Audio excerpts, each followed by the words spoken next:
ఆ రోజు మనం 2 దఫాలుగా ₹1,00,000 వరకు రుణమాఫీ చేస్తామని చెప్పి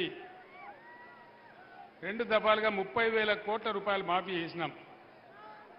ముఖ్యమంత్రి మాట్లాడిండు. ముఖ్యమంత్రి ఏమన్నాడు? కేసీఆర్ ₹1,00,000 రుణమాఫీ చేసిండు కదా, ఇక మీరు ఉరుకుని బ్యాంకులకు ఉరుకుని 2 లక్షలు తెచ్చుకోండి, డిసెంబర్ 9 నాడు 10:30 గంటలకే మాఫీ అన్నాడు. 2 లక్షల రుణమాఫీ అయ్యిందా అన్న? అయ్యిందా? ఎక్కడ కూడా కాలే. అంటే ఈరోజు ఏం జరుగుతూ ఉంది ఈ రాష్ట్రంలో?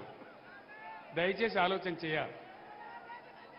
ఇంతకు ముందు తెలంగాణ వచ్చిన తర్వాత తెలంగాణ మొత్తంలో కూడా బ్రహ్మాండంగా భూముల ధరలు పెరిగినాయి. రియల్ ఎస్టేట్ వ్యాపారం బాగా జరుగుతూ ఉండే. ఇప్పుడు డౌన్ అయిందా? పెరిగిందా? ఏమైంది?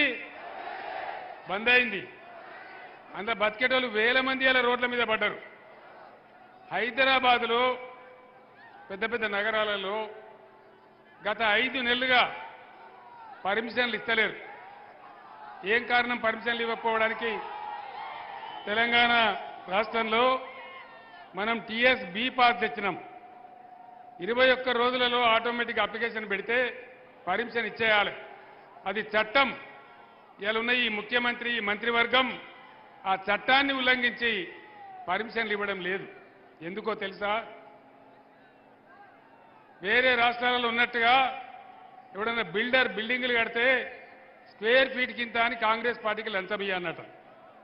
దానికోసం మొత్తం ప్రగతిని ఆపేసి, అభివృద్ధిని ఆపేసి ఇలా పర్మిషన్లు కూడా ఇవ్వడం లేదు. కంప్లీట్ అయిన బిల్డింగ్లకు కూడా ఆక్యుపెన్సీ సర్టిఫికెట్ ఇవ్వాలంటే ఇవ్వడం లేదు. ఇవన్నీ కూడా బండారం బయట పెడతాం. రేపో ఎల్లుండో డెఫినెట్గా మనం ముందుకు పోతాం. ఇక ఇంకొక పార్టీ ఈ ఎన్నికల్లో పోటీ చేసే మరొక పార్టీ బీజేపీ పార్టీ. అది చాలా ప్రమాదకరమైన పార్టీ.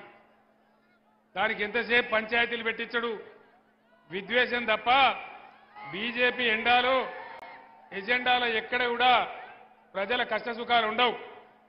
అందుకోసం దయచేసి యువకులతో నేను కోరుతా ఉన్నా, వెర్రి ఆవేశం కాదు, పిచ్చే ఆవేశం కాదు. ఈ దేశం మీది, ఈ రాష్ట్రం మీది, రేపటి భవిష్యత్తు మీది. కాబట్టి మీరు ఆలోచించి, నేను చెప్తూనే ఉన్న ఆవేశం వద్దని మీరు అరుస్తున్నారు. 10 నిమిషాలు వినాలే. నేను